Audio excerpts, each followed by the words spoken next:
보실 하나님 말씀은 히브리서 11장 우리 11절과 12절 두 구절 말씀인데요. 우리 함께 두 구절 말씀 합독하도록 하겠습니다. 히브리서 11장 11절과 12절 신약성경 365페이지입니다.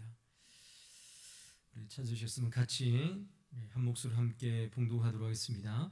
믿음으로 사라 자신도 나이가 많아 단산하였으나 잉태할 수 있는 힘을 얻었으니 이는 약속하신 이를 미쁘신 줄 알았습니다. 이러므로 죽은 자와 같은 한 사람으로 말미암아 하늘의 허다한 별과 또 해변의 무수한 모래와 같이 많은 후손이 생육하였느니라. 아멘. 오늘은 히브리서 11장에 나와 있는 믿음의 사람들에 대한 이야기 중 사라에 대한 내용을 함께 말씀을 통해서 살펴보도록 하겠습니다. 이런 사라의 믿음이 어떠한 내용이었는가, 어떠한 믿음이었는가, 사라의 믿음에 대해서 히브리서 기자는 11절 하반절의 말씀을 통해서 이렇게 말씀하십니다. 이는 약속하신 이를 미쁘신 줄 알았음이라 라고 말씀합니다.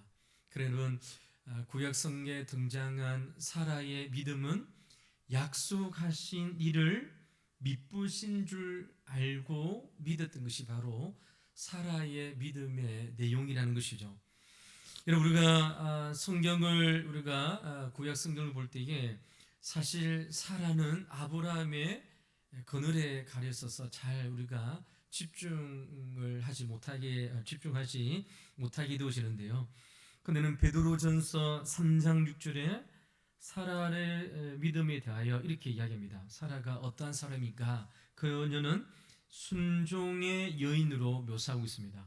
베드로전서 3장 6절에 사라가 아브라함을 주라 칭하여 순종한 것 같이라고 말씀합니다. 이 사라는 남편 아브라함을 주로 칭했고, 그리고 아브라함이 하고자 하는 모든 일들을 그대로 순종하며 한평생 삶을 살아갔다는 것입니다. 그래서는 아브라함이, 우리가 말씀을 통해서 살펴보겠지만, 아브라함이 우리가 볼 때 말도 되지 않는 일들을 하잖아요. 그런 모든 일들 가운데에 사라도 남편을 주로 고백하면서 순종하면서 함께 믿음의 삶을 살아왔다라고 이야기합니다. 그럼 잘 살고 있던 고향을 떠나 가나안이라는 타향살이를 결정할 때에 아브라함만 결정한 것이 아니라 아브라함과 함께 살고 있는 배우자 누구입니까? 사라도 함께 이 일들을 함께 결정했다는 것이죠. 여러분, 아브라함이 자기 목숨을 부지하겠다고 자기 부인을 두 번이나 속이잖아요. 12장에 애굽 왕 바로에게 아내인데 아내가 너무 이쁘니까 애굽 사람들이 자기를 죽이고 아내를 빼앗을까봐 속입니다. 여러분, 이게 말이 안 되는 이야기잖아요. 근데 여러분, 이것 한 번이 아니라 창세기 20장에 보니까 그 당시 그랄 왕 아비멜렉에도 사라가 너무 이쁘니까 자기를 죽이고 아내를 빼앗는 그러한 목숨의 위협 가운데에 두 분이나 아내를 이제 누이라고 속이게 되어집니다. 자신을 두 분이나 궁지로 몰아넣는데도 사라는 불평하지 않았음을 성경을 통해서 우리에게 말씀합니다. 이런 사촌 동생 롯과 아브람 사이에 재산 분쟁이 있을 때도 부인 사라는 말씀에 등장하지 않지만 우리가 짐작해 볼 수 있는 것이죠. 아브라함에게 롯보다 먼저 좋은 땅을 얻어야 되지 않느냐라고 사라가 따질 수도 있는데 따지지 않습니다. 손해보는 일만 하는 남편에게 사라는 묵묵히 순종했다는 것입니다. 아브라함의 생애를 묵상해 볼 때에 그가 믿음의 조상으로 살 수 있었던 배경은 또 한편의 모든 일들 가운데에 아내 사라가 매우 중요한 역할을 했음을 우리는 짐작할 수 있습니다. 그럼 아브라함이 아들이 없을 때에 하갈 종을 취해서 아들을 낳으라고 이제 아브라함에게 이야기하는 장면이 나옵니다. 그러면 사라는 생각이 없는 여인이 아닙니다. 예. 창세기 12장에부터 이런 남편이 갈대아 우르를 떠나서 가나안 땅에 갈 때까지, 그리고 아브라함의 모든 인생에 함께했던 여인이 누구인가? 바로 아브라함의 아내 사라였고, 이런 베드로전서 3장 중에는 그가 아브라함을 주로 칭하고 한평생 남편이 하는 모든 결정과 일들 가운데에 순종하는 여인으로 성경은 기록하고 있습니다. 아브라함의 믿음으로, 또 믿음으로 아니라 그의 짧은 생각으로 했던 모든 일들 가운데에 사라도 순종하며 함께 동참했다는 것이죠.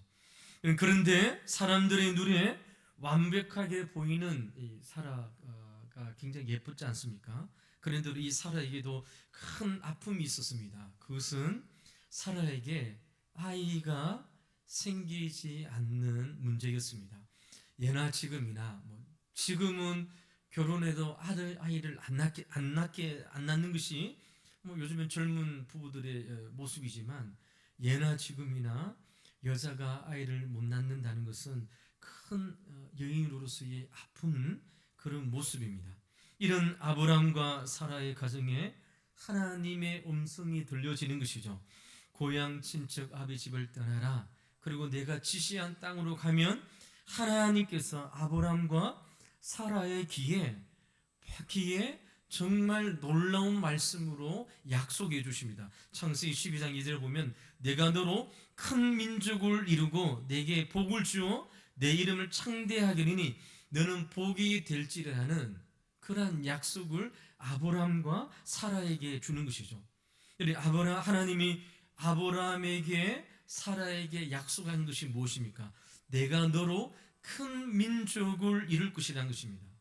그런 아이가 없어서 고민하고 있는 가정에게 하나님께서 아이가 생길 것을 지금 창세기 12장을 통해서 약속하고 계신 것이죠. 그것도 한 명이 아닙니다. 큰 민족을 이룬다고 하나님께서 약속해 주셨습니다. 아브라함이 이 이야기를 듣고 얼마나 기뻐했을까요? 그런데 여러분, 아브라함이 기뻐했는 것보다 더 크게 기뻐한 여인이 있었죠. 그것이 바로 사라였을 것입니다. 아이가 없는 여인에게, 아이를 출생하지 못하는 여인에게 하나님께서 소망을 주셨기 때문입니다. 여러분, 아브람과 사라의 삶을 지탱할 수 있는 힘이 되었던 것이 무엇일까요? 그것은 하나님께서 약속해 주신 큰 민족을 이루겠다는 하나님께서 약속해 주셨던 자녀에 대한 약속이었습니다. 이런 삶이 어려움이 닥쳐와도, 힘든 일이 생겨도, 위험이 닥쳐와도 사라와 아브람은 하나님께서 약속해 주신 이 약속의 말씀을 굳게 믿고 가나안 땅에서 하나님께서 주신 약속을 믿고 믿음의 삶을 살아갑니다. 그렇지만 여러분, 하나님의 약속은 이들 부부가 생각하는 것처럼 빨리 가정에 아이를 주지 않습니다. 이들 부부가 낙담할 때마다 하나님은 아브라함에게 또 사라에게 나타나셔서 하나님께서 약속해 주신 자녀에 대한 약속을 또 약속해 주시는 것이죠. 창세기 13장 16절, 창세기 15장 5절 말씀을 통하여 내 자손이 땅의 티끌같이 많을 것이다. 하늘의 별과 같이 셀 수 없는 민족을 이룰 것이다. 이렇게 하나님께서 계속해서 말씀으로 아브람과 사라에게 약속해 주시는 것이죠. 아브람은 이런 하나님의 약속을 믿었습니다. 하나님은 자신의 말씀을 믿는 아브람의 믿음을 보고 그를 의롭다라고 칭해 주십니다. 그렇지만 하나님의 약속에도 불구하고 아브람의 가정에는 아무런 일들이 일어나지 않습니다. 여러분, 하란을 떠난 지 24년이 되었습니다. 하나님께서 약속해 주신 창세기 12장에 주셨던 이 약속이 창세기 17장 1절, 그러면 24년이 지날 동안 하나님께서 주시는 자녀에 대한 약속이 이루어졌다, 안 이루어졌다? 안 이루어졌다는 것이죠. 그러나 후사에 대한 징조가 조금도 보이지 않을 때에 아브라함과 사라가 믿음으로 연약하여서 창세기 17장의 말씀을 보니까 여러분 아브라함도 굉장히 화가 났는가 봐요. 이는 하나님을 향하여 이렇게 아들 주신다고 약속했음에도 불구하고 아들이 주지 않자 이제 하나님에 대하여 이야기를 할 때에 하나님께서 다시 창세기 17장 2절과 4절 말씀을 통해서 또 아들에 대한 약속을 하십니다. 나는 전능하신 하나님이라 너는 내 앞에서 행하여 완전하라. 내가 너를 심히 번성케 하리라. 내가 너를 열국의 아비가 되게 하겠다라고 약속해 주시는 것이죠. 또 사라에게 대해서도 이제 직접적으로 하나님께서 말씀하십니다. 내 아내 사레를 이름을 사레라 하지 말고 사라라라고 이름을 고쳤습니다. 사라의 이름이 뜻이 무엇입니까? 내가 그녀를 열국의 어미가 되겠다는 민족의 열왕이 그에게서 나리라는 하나님의 약속의 말씀을 사라에게 하게 되십니다. 그런데 여러분 하나님께서 아브라함의 이 약속을 할 때에 아브라함이 심중으로 웃었다라고 이야기합니다. 그러면서 여러분 창세기 17장 17절의 말씀에 보니까 100세 된 사람이 어찌 자식을 낳을까? 사라는 90세이니 어찌 해산하리요라고 하나님 앞에 이야기를 하게 되십니다. 그러면서 여러분 아브라함이 무엇이라 이야기합니까? 이스마엘이나 하나님 앞에 살기를 원하나이다. 사라에서 나는 자녀가 아니라 하가를 통해서 얻게 된 이스마엘 이 아이가 나의 후손이 되어지면 좋겠다라고 아브라함이 하나님께 이야기를 하는 것이죠. 이런 이야기를 들었던 하나님께서 은혜로우시고 노하기를 더디하신 하나님께서 다시 아브라함에게 또 아들을 주겠다라고 약속을 하고 있는 것입니다. 사라가 이 이야기를 듣고 귀담아 듣고 이는 사라는 창세기 18장 12절에 속으로 웃으면서 이렇게 이야기합니다. 내가 노쇠하였고 내 주인도 늙었는데 내가 어찌 낙이 있으려라고 이야기합니다. 아이를 못 낳는 상황이 된 것이죠. 여러분 모든 생리의 현상이 끊어졌습니다.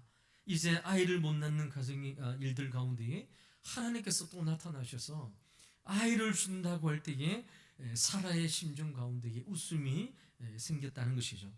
이는 그러나님은 창세기 21장 2절 말씀에 보니까 다시 하나님께서 나타나셔서 사라의 몸에 임신을 통하여 이런 이삭을 낳게 하여 주시고 이삭의 이름의 뜻을 웃음이라는 이름을 지어주시면서 하나님께서 아브람과 사라에게 약속하신 하나님의 말씀이 성취되었음을 말씀에 통하여 기록하고 있는 것입니다. 여러분 이 사라의 전 인생을 통하여 살펴볼 때에 사라의 믿음의 그래프를 볼 때에 그녀의 믿음이 직선으로 올라가지는 않았습니다.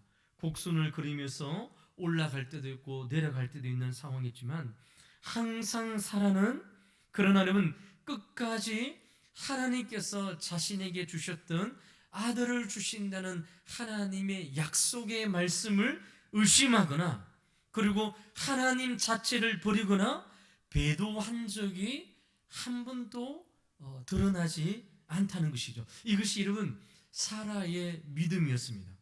사라가 믿음의 길에서 방황한 적은 있습니다. 아브람도 여러분 하나님의 약속의 말씀을 준다고 했음에도 불구하고 주지 않으니까 여러분 다른 이스마엘이나 이런 사람을 통하여 자녀를 삼으려고 했던 인간적인 방법이 있었습니다. 그럼에도 불구하고 하나님께서 아브람과 사라를 통하여 계속적으로 하나님께서 주신다는 당신의 약속의 말씀을 통하여 아브람과 사라에게 하나님께서 약속해 주신 아들을 주시게 되어진다는 사실이죠. 이런 사라가 믿음의 길에서 방황하고 또 믿음이 없는 그러한 모습이 보일 때마다 하나님은 아브람과 사라를 버린 것이 아니라 오히려 그에게 다시 나타나셔서 약속의 말씀으로 그들을 또 그 부부의 삶을 믿음의 길로 인도해 주신 것을 창세기의 말씀을 통해서 보게 되줍니다. 히브리서 기자가 오늘 사라의 믿음에 대하여 이야기할 때에 히브리서 11장 11절 말씀에 통하여 사라의 믿음이 무엇인가, 이런 11절의 말씀을 보시기 바랍니다. 믿음으로 사라 자신도 나이가 많아 단산하였으나, 사라 자신도 아이를 못 낳는다는 건 자기 자신도 알았습니다. 잉태할 수 있는 힘을 얻었으니 이는 약속하신 이를 믿으신 줄 알았습니다 라고 말씀하고 있습니다. 사라가 무엇을 믿었습니까? 하나님의 신실하심, 하나님의 믿으심을 믿었다는 사실을 우리에게 말씀하고 있는 것이죠. 비록 사라가 하나님의 약속의 말씀을 들었을 때는 자신의 처지를 보면서 웃었지만, 하나님이 단호하게 하시는 말씀을 듣고 반드시 약속을 지키시는 하나님을 바라보고 하나님께서, 믿으신 하나님께서 약속해 주신 하나님의 말씀을 반드시 성취하실 분이라는 사실을 사라는 믿음 가운데에 하나님을 믿던 믿음으로 나아갔음을 우리에게 말씀하고 있는 것이죠. 오늘 사라의 믿음을 통해서 우리에게 주신 하나님의 메시지가 무엇일까요? 하나님은 한 번도 약속하신 것을 하나님 스스로 포기하지 않으신다는 것입니다. 이것이 바로 하나님의 믿으심이고 하나님의 신실하심입니다. 하나님이 포기하지 않으셨다면 우리도 포기하지 말아야 된다는 사실을 우리에게 말씀하고 있는 것이죠. 이런 우리에게 낙담되는 일이 있습니다.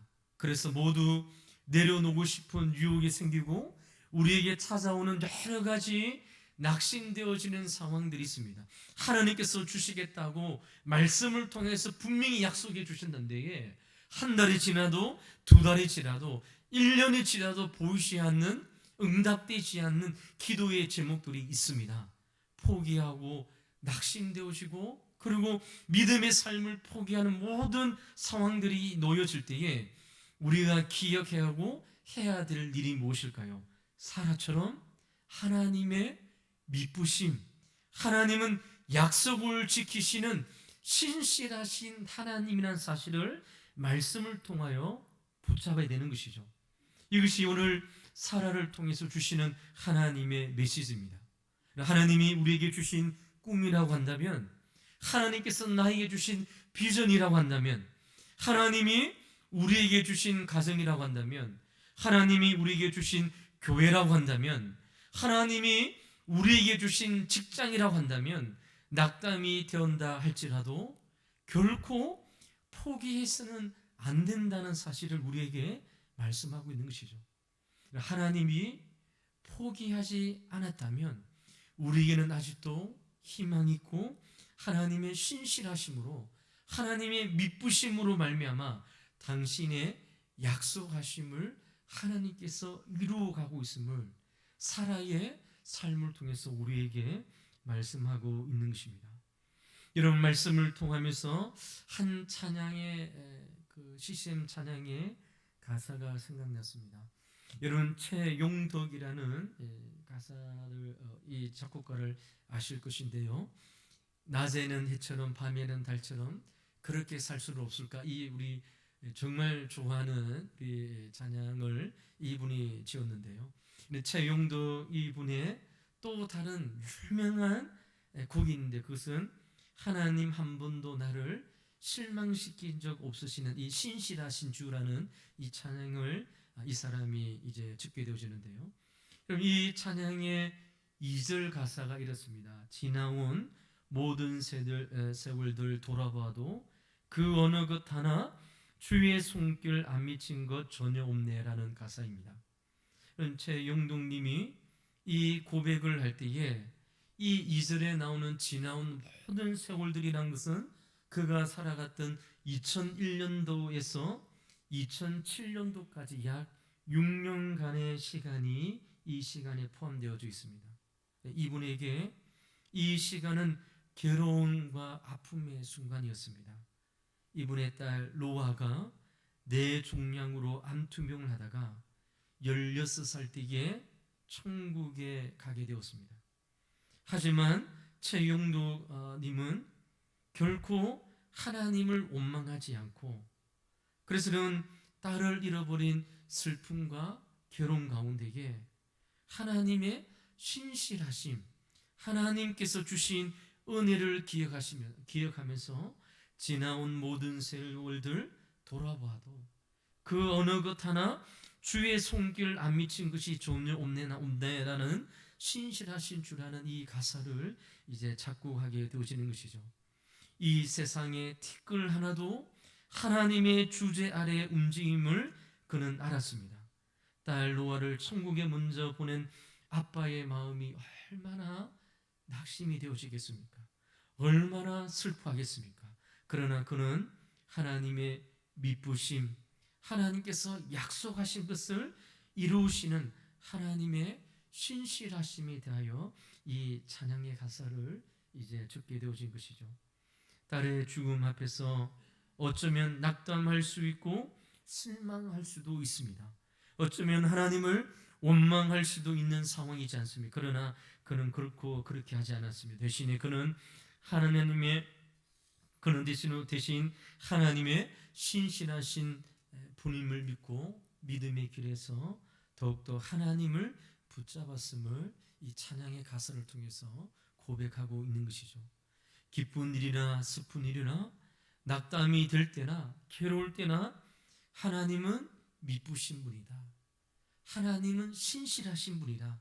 그래서 문제는 내가 하나님의 약속을 안 믿고 또 내 믿음이 약해서 하나님의 약속의 말씀을 믿지 못하는 것이 문제이지, 하나님께서는 당신이 약속하신 것을 내가 믿든지 내가 믿음이 강하든지 약하든지 상관하지 않고 하나님은 하나님의 일들을 신실하게 이루어 가신다는 사실을 성경을 통해서 우리에게 말씀을 하고 있는 것이죠. 이것이 바로 사라가 붙잡았던 말씀의 믿음의 내용입니다. 약속하신 일을 미쁘신 줄 알고, 그래서 그가 가나안 땅에 떠날 때에 남편이 75세, 그리고 이러면 이후에 아브라함이 100세가 되어지는, 그래서 25년이라는 시간이 지나는 그 모든 일련의 과정 속에서도 하나님께서 반드시 내 몸을 통하여 자녀를 주신다는 이 믿음이 변치 않고 아브라함과 함께 믿음의 길을 걸어갔을 때에 히브리서 기자는 이 11절의 말씀을 통하여 사라의 믿음에 대하여 한 줄의 말씀을 기록하고 있음을 우리에게 말씀하고 있는 것입니다. 사랑하는 성도 여러분, 오늘 주님께서 우리에게 말씀하시는 하나님의 메시지가 무엇입니까? 우리를 절대로 포기하지 않는다는 것입니다. 여러분, 내가 하나님의 손을 놓을 것 같은 불안과 염려함이 있다고 하더라도 하나님께서는 결코 우리를 버리지 않고 우리를 포기하지 않고, 하나님께서 신실하신 하나님께서 미쁘신 하나님께서 우리와 함께 하신다는 사실을 우리에게 말씀하고 있는 것입니다.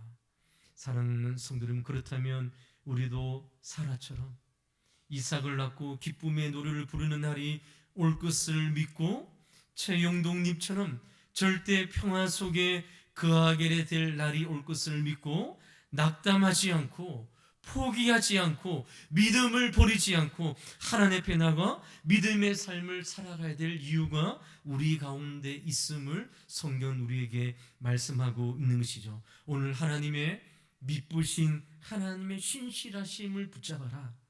하나님을 붙잡고 하나님의 약속의 말씀을 붙잡고 지나온 모든 세월들 하나님께서 우리를 버리지 않고 가장 좋은 곳으로 우리를 인도해 주셨던 하나님의 신실하신 약속을 믿고 오늘도 이 믿음의 길을 걸어갈 때에 하나님 앞에 기도하고 하나님을 붙잡고 나에게 주어진 모든 어려움과 낙심 가운데서도 불평하지 말고 하나님의 이 믿음의 길을 걸어갈 것을 주님께서 우리에게 말씀하고 있는 것이죠.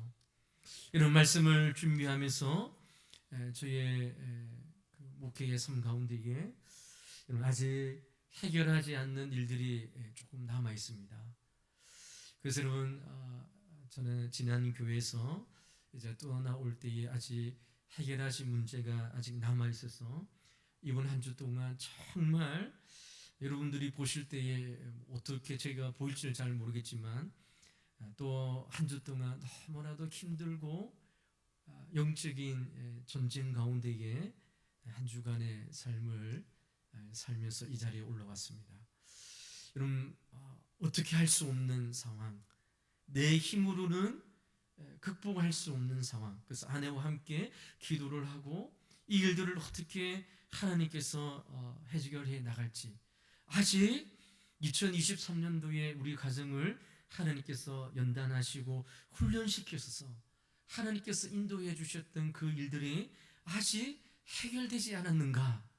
아직도 하나님께서 여러 가지 시험을 통하여, 여러 가지 테스트를 통하여 하나님께서 우리의 가정을 인도하여 주시고, 하나님께서 여러 가지 염려와 걱정되는 일을 통하여 아직도 풀리지 않는 문제로 함께 하시는 것을 보면서 여러분, 좌절하지 않고 포기하지 않고 낙심하지 않고 하나님의 신실하심을 믿고 이 믿음의 길을 걸어갈 것을 말씀을 준비하면서 주님께서 제게 주신 하나님의 메시지였습니다. 지온아, 낙심하지 말라. 지온아, 포기하지 말라. 하나님의 신실하심을 믿어라. 그리고 기도와 말씀의 사역 가운데에 포기하지 말고 이 길을 걸어갈 때에 하나님께서 선한 길로 인도하여 주실 것을 하나님께서 말씀을 통하여 우리 가정에, 우리의 삶에 주님께서 주셨던 것을 보게 되십니다. 사랑하는 성도 여러분, 믿음의 길을 걸어가다가 낙담될 때에, 쉽게 포기하고 싶을 때에, 그리고 여러분, 우리의 삶에 내가 내 스스로의 능력으로 해결할 수 없는 큰 문제를 만났을 때에 기억하십시오. 하나님은 우리를 결코 포기하지 않았다는 것입니다. 하나님의 신실하심, 하나님의 선하시고 미쁘심이 우리의 삶을 이끌어가고 있음을 믿고, 오늘도 이 믿음의 길 걸어감으로 하나님께서 예비하신 하나님의 크신 은혜와 또 믿음의 삶 가운데에 오늘도 하나님의 살아계심을 경험하고 주님 앞에 믿음으로 승리할 수 있는 우리 사랑하는 성도님들 삶이 되시기를 주의 이름으로 간절히 축원을 드립니다. 말씀을 맺도록 하겠습니다.